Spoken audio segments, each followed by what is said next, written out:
हैं application of derivatives का next topic. आपने देखा होगा तो टेंजेंट एंड नॉर्मल हमने ऑलरेडी आपको एक्सप्लेन किया है। तो आज हम लेके आए हैं आपको rate of change of measure, जो बहुत सिंपल सा एप्लीकेशन है। इसके क्वेश्चन मोस्टली 1 और 2 मार्क्स में आते हैं, right. So now applied maths में से हम ये कॉन्सेप्ट का आपको पूरा एक्सप्लेनेशन देंगे और कुछ एक्सरसाइज में से क्वेश्चंस करेंगे, और वो एक्सरसाइज होगी हमारी सीबीएसई हैंडबुक के questions. And please, these are very important questions because every year applied maths के पेपर में हैंडबुक से कुछ बहुत ही सिलेक्टिव चीज़ें आती हैं जो ऑलमोस्ट आपको रेफरेंस बुक में नहीं मिलती। तो प्लीज़ आप इसको ज़रूर करिए, right. So this is most important for you, right. Now let's start with it. So derivative as rate of change of quantities. तो आपको ऑलरेडी पता है कि डेरिवेटिव का मतलब क्या होता है। How is one variable changing with respect to the other. तो सिंपल जो डेफिनेशन है वही हमारे लिए बहुत यूज़ के लिए है। तो आप अगर साइंस के स्टूडेंट्स हैं, बिजनेस, इकोनॉमिक्स, किसी के भी है, we know that one variable depends on the other. जैसे डिस्टेंस और टाइम आपस में रिलेटेड हैं, कॉस्ट और प्रोडक्शन इकोनॉमिक्स वाले जानते हैं बहुत अच्छे से रिलेटेड है, रेवेन्यू और प्रोडक्शन रिलेटेड है। जितना ज़्यादा आपका प्रोडक्शन होगा उतना आपका रेवेन्यू जनरेट होगा। सो प्राइस एंड डिमांड आपका रिलेटेड है, जितनी ज़्यादा डिमांड होगी उतनी ज़्यादा प्राइस भी होगी। तो कुछ चीज़ें डायरेक्टली प्रोपोर्शनल होती हैं, कुछ indirectly, this is what we know. तो इन सब एग्जाम्पल्स में हमें एक ही चीज़ पता है कि when one variable changes with respect to the other variables also change. तो हमें वो छोटी छोटी जो डिटेल्स है ना वो बहुत इंपॉर्टेंट है। तो क्लास 11th में आपने पढ़ा था कि y अगर x का फंक्शन है तो dy बाई डी एक्स क्या होता है हमारे पास, rate of change of y with respect to x। तो आज हम उसका एप्लीकेशन करेंगे। तो देखिए क्वेश्चन है, a boy is blowing into a spherical balloon and thus the radius r of the balloon is changing. क्या चेंज हो रहा है, r। और वो जब उसको फुला रहा है तो देखिए आप, बैलून पहले छोटा सा होता है, फिर छोटा होने के बाद बड़ा हो गया और बड़ा हो गया। तो इसका क्या चेंज हो रहा है, रेडियस चेंज हो रहा है। सो द रेडियस के साथ साथ उसका क्या चेंज हो रहा होगा, सरफेस एरिया भी चेंज हो रहा है, वॉल्यूम भी चेंज हो रहा है, सब कुछ रेडियस के ऊपर डिपेंड करता है। तो यहाँ पे हमें क्या निकालना है, rate of change of surface area of balloon with respect to radius r. और हमारा बैलून का शेप क्या है, स्फेरिकल शेप है। सो सरफेस एरिया ऑफ स्फीयर का फॉर्मूला क्या होता है, 4πr², correct। So now what we have to find, rate of change of surface area with respect to radius। तो ds by dr निकालना है। How is surface area changing when radius is changing with respect to radius। तो dy by dx तो general था y और x। अभी हमारा y क्या है, surface area, और x क्या है, radius। तो now we have to find it। तो सिंपल रूल्स जो हैं डिफरेंशिएशन के वही फॉलो होंगे। 4π कांस्टेंट है, so we will differentiate r²। So what is the derivative of r square, 2r? So it's by power rule। So just have a look at power rule। x raised to n होता है तो उसका derivative होता है n x raised to n minus 1। So what will be your answer, 8 by r। So the last line is rate of change of surface area with when r is 2। तो r को अगर हम 2 रख देंगे यहाँ पे अभी, centimeter, okay। So what will be my answer, no need to put the value of pi। Now, what will be the unit of this, ds by dr। r centimetre में है तो इसका मतलब एरिया हमारा सेंटीमीटर स्क्वायर में आएगा और ये सेंटीमीटर में आएगा। सो this is how you right the unit also for the same. So this is a very simple question. 1 mark 2 mark के लिए ये आइडियल क्वेश्चन होते हैं और हर साल एग्जाम में आते भी हैं। तो एक तो ये हो गया कि हमने सरफेस एरिया को विद रिस्पेक्ट टू आर निकाला। सो जिस रिस्पेक्ट में उसका फॉर्मूला था रेडियस के बेस पे वो चेंज हो रहा है तो हमने उसी के रिस्पेक्ट में चेंज निकाल दिया।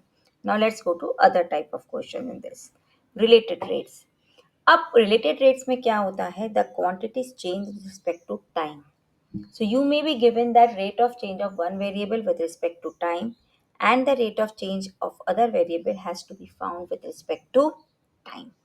तो आपको अगर हम लें कि आपको D R by D T दिया है कि रेडियस चेंज हो रहा है बट विथ टाइम कितना चेंज हो रहा है, और आपसे बोला जाए कि आप ये निकालिए कि सरफेस एरिया भी विथ टाइम कितना चेंज हो रहा है, तो ये थर्ड क्वांटिटी आ गई यहाँ पे टाइम, जो फॉर्मूले में है ही नहीं। यहाँ पे हमारे लिए इम्पॉर्टेंट हो जाता है इम्प्लिसिट का कॉन्सेप्ट, और उसको आप थोड़ा सा अगर हम रिकॉल करें तो इम्प्लिसिट का कॉन्सेप्ट क्या होता है, इम्प्लिसिट फंक्शंस क्या होते हैं। अगर y x का फंक्शन है तो इम्प्लिसिट फंक्शन का कॉन्सेप्ट हमारे पास क्या लगता है कि अगर हमारे पास suppose y is a function of x, तो ठीक है, आपने dy बाई dx निकाल दिया। लेकिन अगर हमें suppose what we have to do, y is a function of x, अब हमें निकालना है derivative with respect to t। तो आप x वाले फंक्शन को भी t के रिस्पेक्ट में डिफरेंशिएट करना पड़ेगा, but which is not possible because function तो हमारा x पे डिपेंड करता है। तो हम क्या करेंगे, यहाँ पे dx से मल्टीप्लाई डिवाइड कर देंगे। Okay, correct. सो इसका आंसर तो आपको पता है एफ डैश एक्स, और साथ में क्या आएगा dx by D T, correct. अब यहाँ पे है dy बाई डी टी, यहाँ पे है dx बाई डी टी, तो एफ डैश एक्स क्या बन गया, देखिए dy by D T upon dx by D T, right. ये सब आपने 11th में किया हुआ है। तो वही चीज़ यहाँ पे लिखिए कि dy बाई डी एक्स क्या होगा, dy by D T upon dx by D T, right. So dy by D x, dy by D T, dy by D x into D x by D T. So D x आपने cut कर दिया, सो dy by D T बचा। सो right, तो इसको reverse steps पे जा रहे हैं। सो dy बाई डी एक्स क्या होता है, F dash x and dx by dt।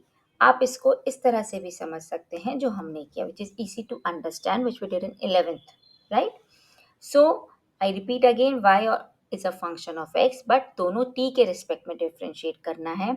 So dy by dt will be equal to d by dt of fx। अब इसको कैसे कॉन्सेप्ट लेते हैं, इम्प्लिसिट फंक्शन डेरिवेटिव लेते हैं।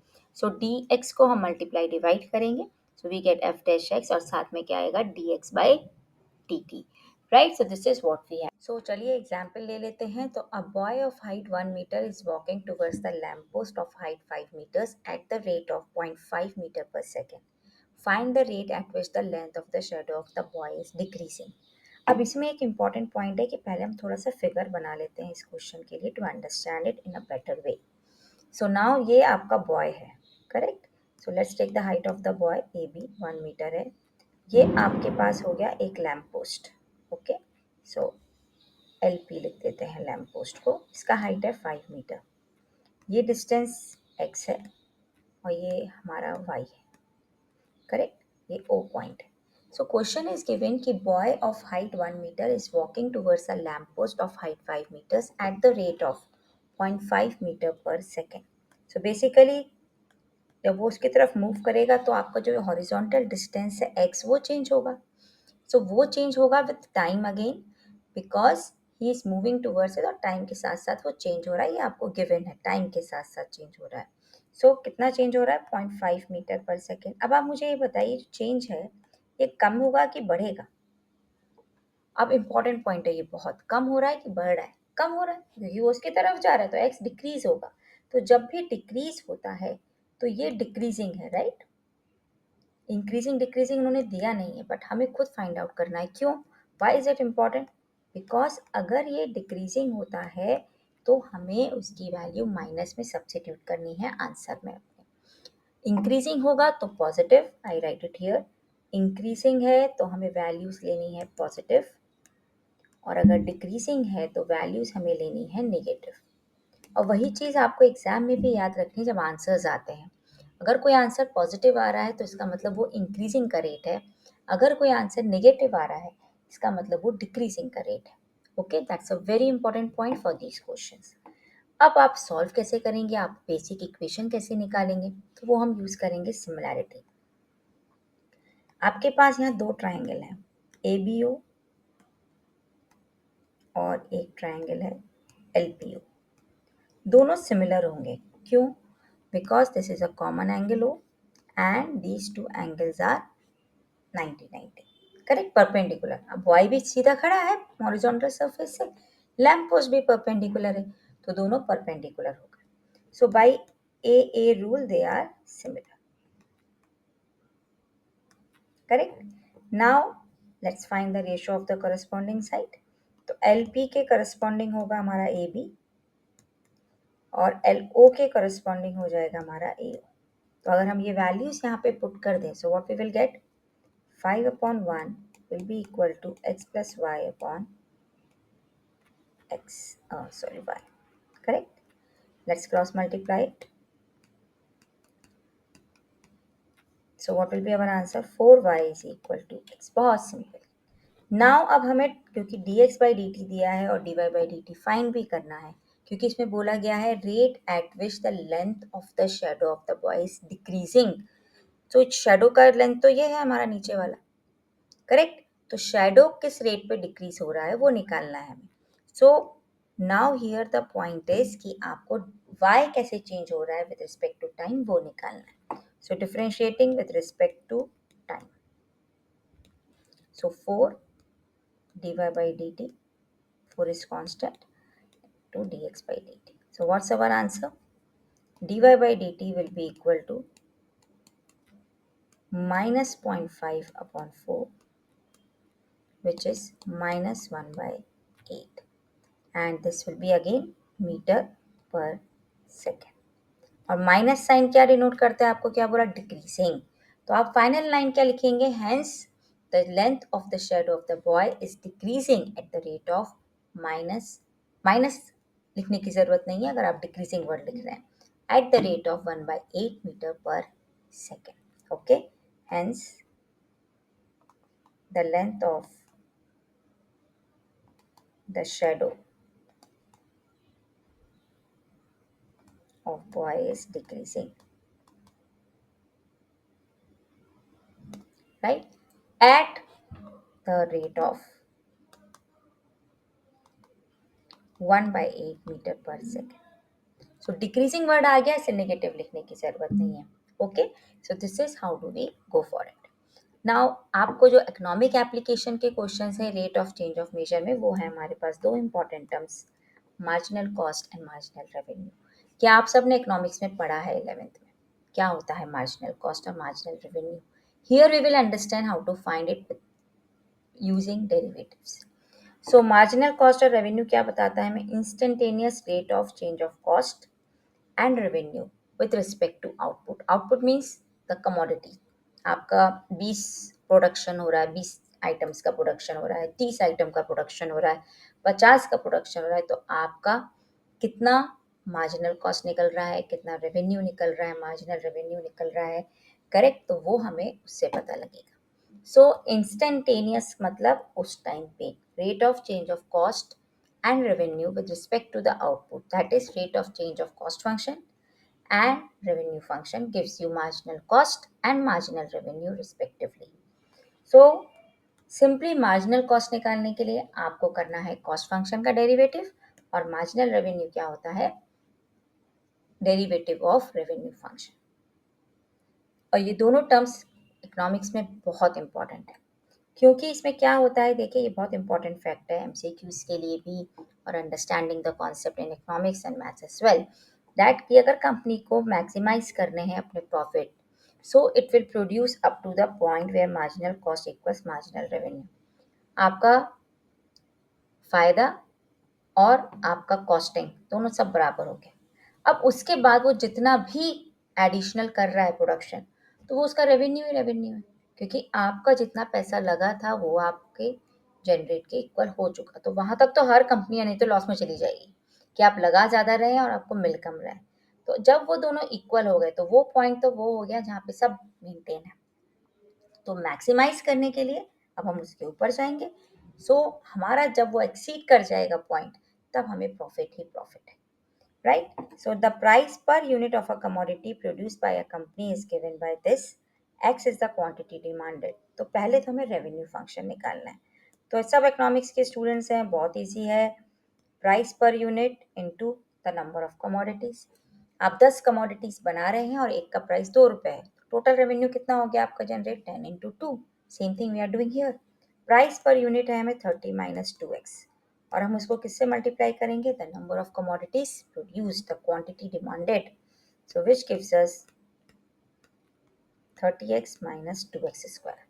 अब हमें निकालना है मार्जिनल रेवेन्यू. मार्जिनल रेवेन्यू क्या है? How is your revenue changing with respect to the commodities. So marginal revenue हमारे पास क्या हो जाएगा? dr by dx. तो हमें निकालना है डेरिवेटिव किसका? 30x minus 2x square. So 30x का derivative 30 into derivative of x minus 2 again constant and derivative of x square. So what will you get? 30 x का डेरिवेटिव 1 by power rule और x square का derivative हो जाएगा 2x और एक 2 already है, so 30 minus 4x. Now अब आपको निकालना है marginal revenue when 5 commodities are in demand. अगर 5 कमोडिटीज डिमांड में है तो मार्जिनल रेवेन्यू कितना होगा?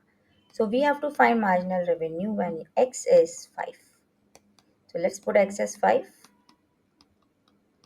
So what's the answer? 10. So 10 का हमें मार्जिनल रेवेन्यू मिल रहा है व्हेन 10 रुपीज का मार्जिनल रेवेन्यू अगर हम 5 कमोडिटीज डिमांड में है. So this is how do we solve. Again very important questions for 1 और 2 मार्क्स. तो ये हमने आपको कॉन्सेप्ट एक्सप्लेन किया कि यहाँ पे मोस्टली 3 टाइप्स के rate of change of measure है. एक dy/dx की फॉर्म में कि आपका फॉर्मूला जिस फॉर्म में है उसी फॉर्म में आप आंसर दे रहे हैं. एक थर्ड क्वांटिटी आप इंट्रोड्यूस कर रहे हैं with respect to time, and the third one is marginal cost and marginal revenue. I hope you all have understood it well. So please do like, share and subscribe. Clear to everyone? So thank you everyone.